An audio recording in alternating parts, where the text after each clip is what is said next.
Bonnie or Bay. Welcome to the Contrary, a discussion of news and social issues from diverse perspectives. This week, we celebrate the launch of our 30th anniversary, our 30th season on PBS. And what a 30 years it has been. There have been so many changes. Those changes include numbers, the increased number of women in high levels in politics, the increased number of women in the C-suites in the business world, and the number of female heads of state. All have gone up in the last 30 years. The way we view issues has changed. Once considered a woman's issue, maternity, paternity, and family leave is now mainstream.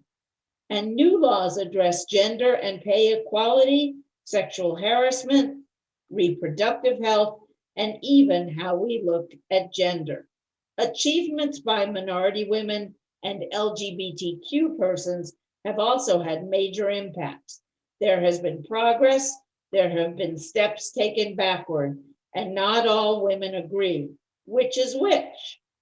With us today is Linda Chavez, who was actually on the very first panel that we produced 30 years ago, and Eleanor Holmes Norton, delegate for DC in the US House, and a longtime member of the show, Genevieve Wood of the Heritage Foundation, and former judge and federal prosecutor, Debra Carnahan. Delegate Norton, you have been in Congress now in the House for 30 years. How has it changed from the perspective of being a woman and a person of color?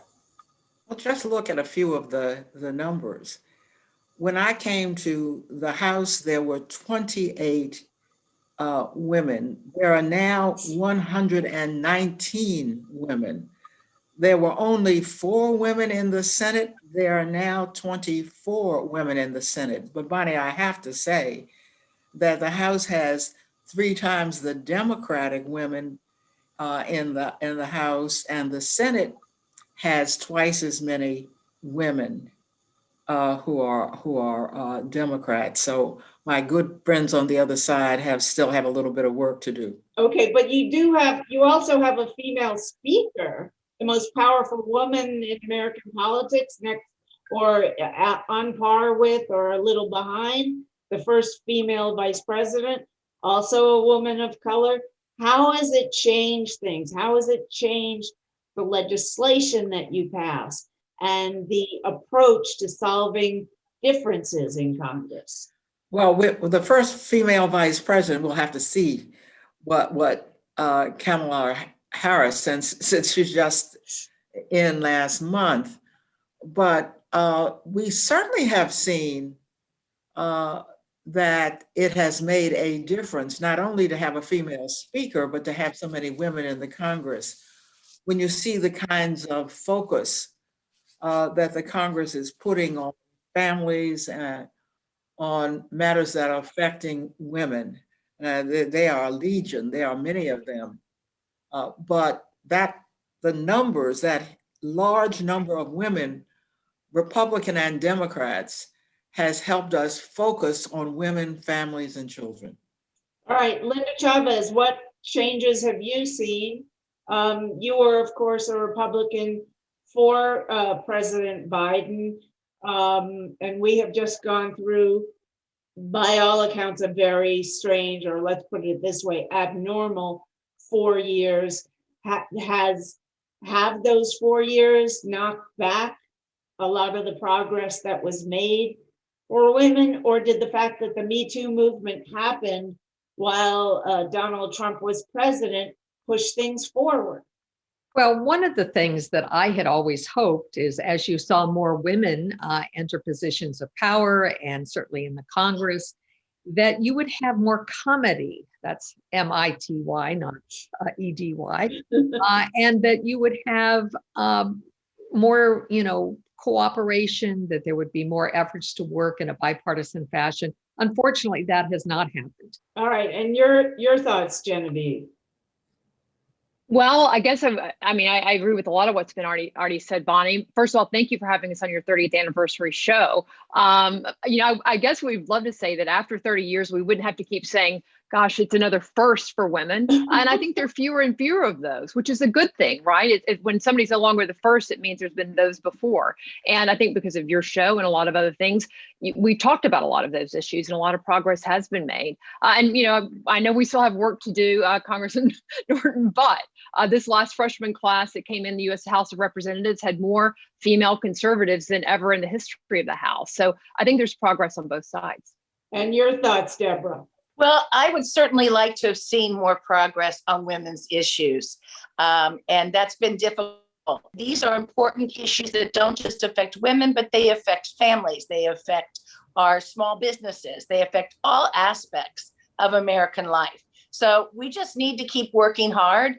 I'm very proud of Speaker Pelosi, and I'm so glad she's been there with us over these times.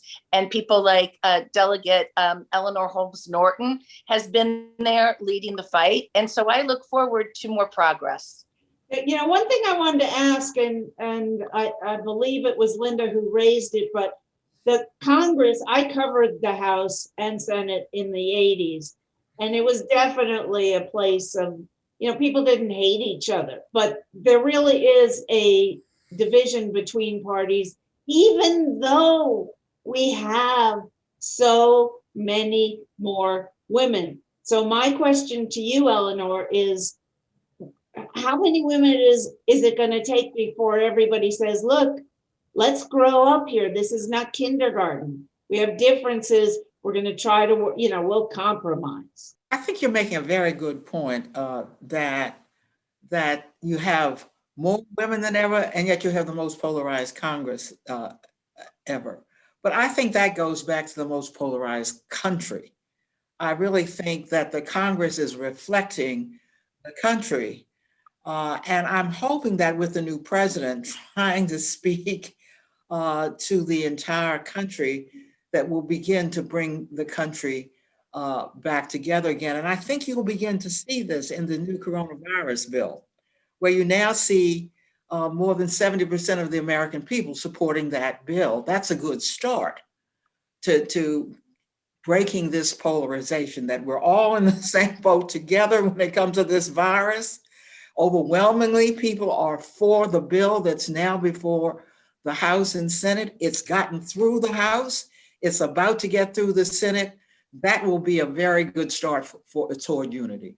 And I want to point out, a number of you talked about the fact that in Congress and in the halls of power in America generally, the White House too, there's a lot more talk about taking care of families, paid paternal and maternal leave for the birth or adoption of a child or the care of a sick member of your family for 12 weeks. That's a quarter of the year for federal employees, passed in 2019. That was when we started this show. There was a think tank out of New York that was lobbying for paid leave. And I remember thinking to myself, this will never happen. This will just never happen. And now we're on its doorstep for everybody. So what does everybody think about the changes in that department? I'll start out because I can tell you, and you will probably remember this, Bonnie, that I was never very enthusiastic about forcing employers to provide paid leave beyond what was provided for sick leave. But this is one of the areas where I've changed my mind. And I do now believe, particularly with women so prominent, a part of the workforce. And of course, what we've seen during the COVID period is women dropping out of the workforce in much greater numbers than men. Well, if you're ever going to get them back into the workforce, you're going to have to start providing them with benefits that allow them to take care of their families as well as do their jobs. So this is one area that I think we have to be creative in the way we do it. I don't think you want to make it impossible for employers to stay in business. There are some industries where providing paid leave is much, much more difficult. So I would hope that people like Delegate Norton would sit down with some conservatives and come up with some plans that make sense, that aren't a huge burden on employers, but do provide those kinds of necessary benefits for families. You know, it's amazing that you've changed on that topic. It really is. It's amazing that apparently a large percentage of the public must have changed on it, or there would be Phyllis Schlafly or her younger replacement out there lobbying against it. And yet we had the chairman of the Federal Reserve, Jerome Powell, last week say, if we want to get women back into the workforce following COVID, we need federal paid family leave. I about fell over. Debra Carnahan, your thoughts? Well, yeah, that was a pretty shocking statement. But I want to say that years ago, when I was the advisor to my husband's congressional office, I was senior advisor. Russ voluntarily gave 12 weeks paid leave to the employees in his office, including whether you were male or female, if you needed maternity leave. So, there were people like him years ago on their own, seeing the need for this. And then we also found that the employees would work better from home if they wanted to, before all this Skype and this Zoom, that they could still stay away from the office and still get their work done. I think I do agree with Linda's point that we really need to look at individualistic plans. Small businesses may have a much more difficult time dealing with this. So I don't think there's a one size that fits all, but it's definitely needed. Genevieve, your thoughts? Yeah, well, Bonnie, you wouldn't have me on if I wasn't going to disagree with this, right? So I'm going to say though that, but Debra started down the path I was going to go. Look, I think, all these things, a lot of things can sound really good on their face. But when you get into the details, you have to start saying, well, how does this really play out? And the concern that I've always had, and I think people on the conservative aisle have always had, as they look at this from an economic standpoint, is that many businesses would unfortunately stop hiring women when given the option, and it actually would have a negative effect on some of the very people we're actually trying to help. So I think, as Debra said, this is not a one size fits all. And I think, in Washington, and this is true on this issue and on so many, as Ed Fullner, the former president of the Heritage Foundation, is fond of saying, there are no permanent victories or defeats in Washington, just permanent battles. And the reality is legislation of all sorts keeps coming back, but that's good, because things change, times change. COVID has changed the workplace landscape in ways that we could never have foreseen a year or a year and a half ago. And so I think we have to keep talking about all these kinds of issues, because there's just different dynamics that means that a one-time piece of legislation isn't going to always be the right piece. And lastly, I want to talk about the Me Too movement, because it has look at what's going on with Governor Cuomo of New York right now, and how much more widely believed the women who are accusing him of inappropriate behavior. I wouldn't, except maybe in one case, call it sexual assault. He asked permission to kiss them. He was not given permission. He didn't do it.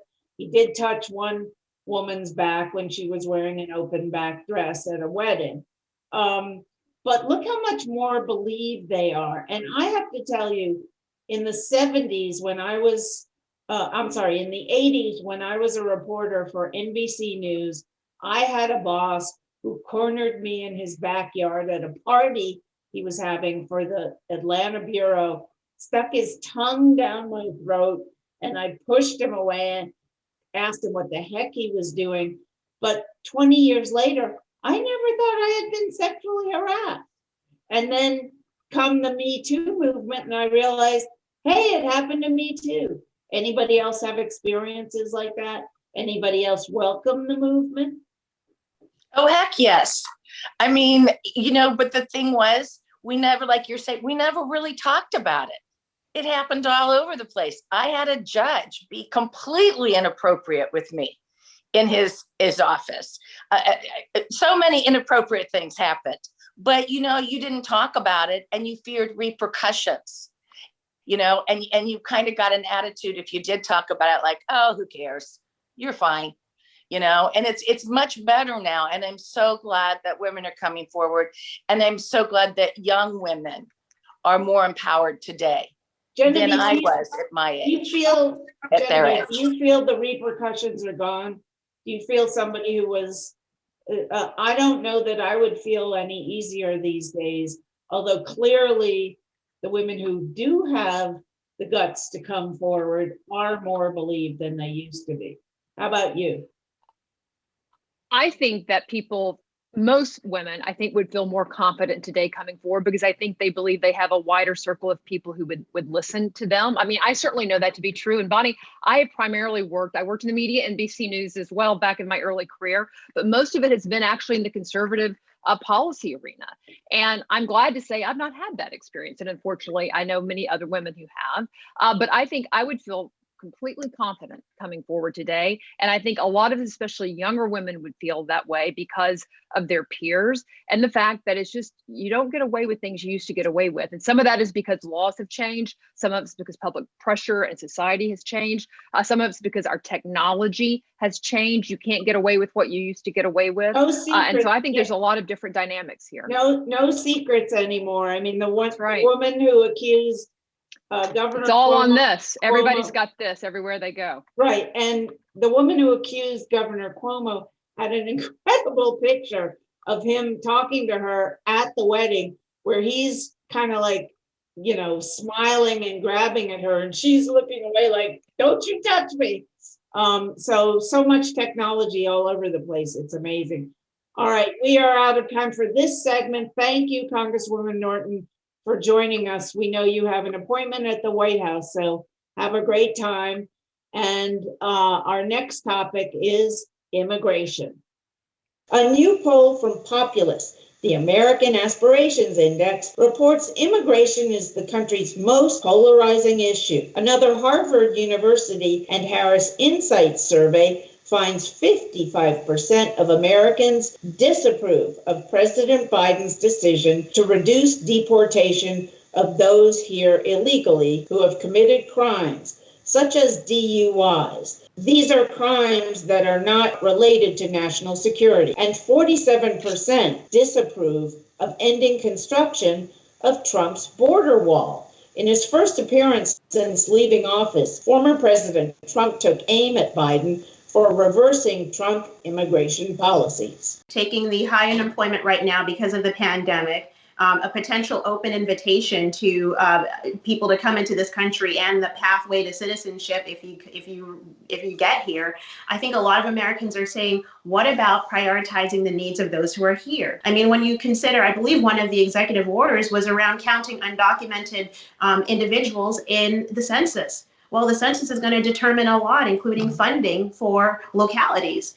And of course, Patrice Onwuka is one of our regular panelists on To the Contrary. Now, Genevieve, as we've mentioned, a recent poll shows 55% of the American public does not want to see all that Trump did to prevent immigration rolled back. President Biden says he wants to unite this country, and he's going pretty far left on immigration. How the heck does he expect to unite a country when the most divisive issue he's rolling hard to the left on? He's already reversed Trump's ban on DACA, the Dreamers, etc. There are other things he's done. What do you think is going on here? Well, I think he made a lot of promises to the left base of the Democratic Party, and he's now trying to deliver on them. Look, you don't get unity by coming in and say, we're not going to even have a conversation. We're just going to go with what we want to do, which is what we have going on right now. So that's a problem. And look, I think this country was built, as we all know, by immigrants. We are open our gates to far more immigrants across the world than any other nation on earth. So I think everybody on this show and most Americans are pro-immigration. The question is, in what fashion? And I think many Americans are concerned about, yes, the economy, especially under COVID. They're concerned about national security. They're concerned about their own safety. They want the jobs. I mean, we've done stories before about how when a lot of immigrants, particularly illegal, funnel themselves into into a trade like construction, wages go way down. So, what about the Americans who are here? And we ought to do these issues one at a time. Immigration is a huge issue. We have millions of people in this country who are here undocumented. What do we do about those folks? I know we can have a debate over amnesty and how do you make people legal and so forth, but those are individual questions. Trying to put everything in one piece of legislation means that none of it gets the attention that it ought. And there's so many things we all agree on, but we can't get to those because we put all the bad stuff that we disagree on in there too, or the debatable things. We ought to take them one at a time. I think we'd get a lot more done if we did it that way. Okay, Well- Linda, and we might add that you are now a senior fellow at the National Immigration Forum. Go ahead with your thoughts. Well, first of all, 75% almost of Americans want, in fact, to see something done on legal immigration. And I will disagree with Genevieve, and I am very, very much a conservative and still consider myself a conservative. But it's just not true that Americans lose their jobs when immigrants come into the workforce. In fact, immigrants increase the number of jobs in every community, and every reputable study that's been done shows We're that. not talking, And no, even- let me correct you for a moment. We're not talking about reducing the number of jobs. We're saying that they drive down the pay in industries where they concentrate. There is because they will take, competition.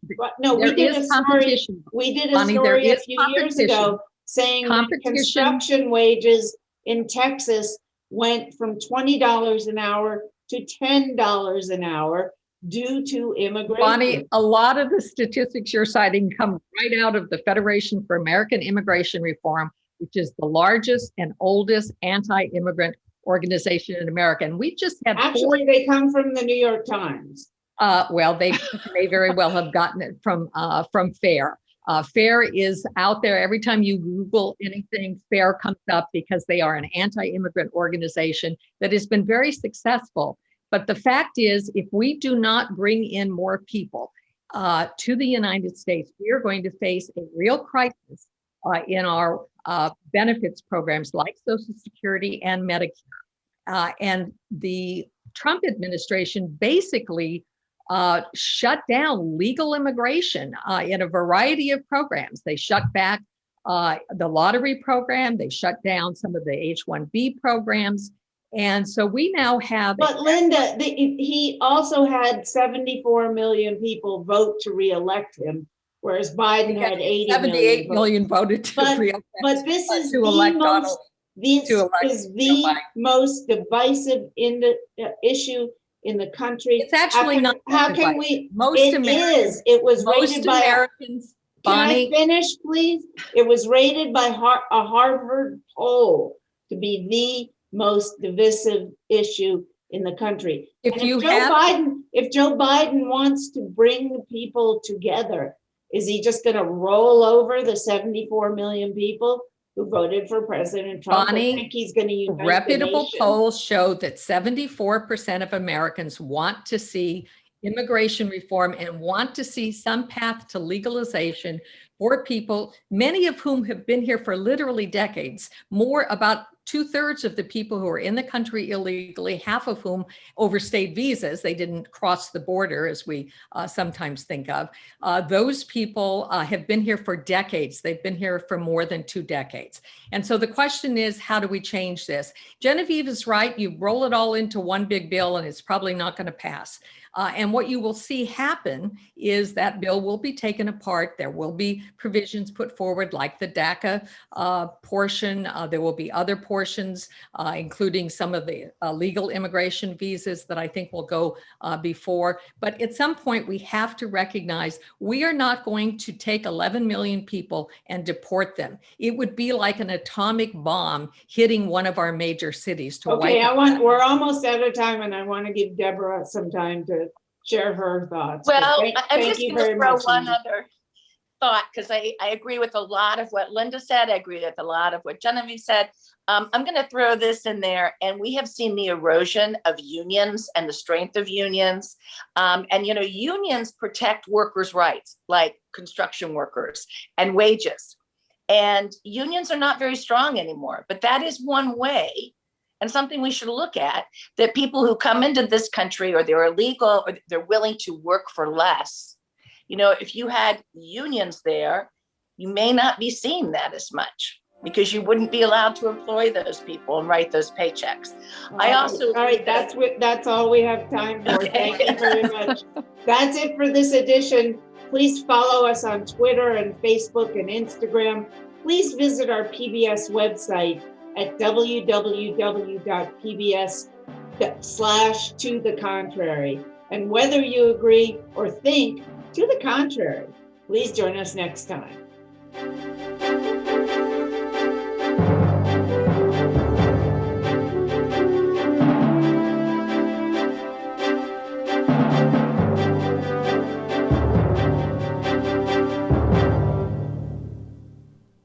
Funding for To the Contrary provided by the E. Rhodes and Leona B. Carpenter Foundation, the Colcom Foundation, and the Charles A. Freoff Foundation. For a transcript or to see an online version of this episode of To the Contrary, please visit our PBS website at pbs.org/To the Contrary. Be more. PBS.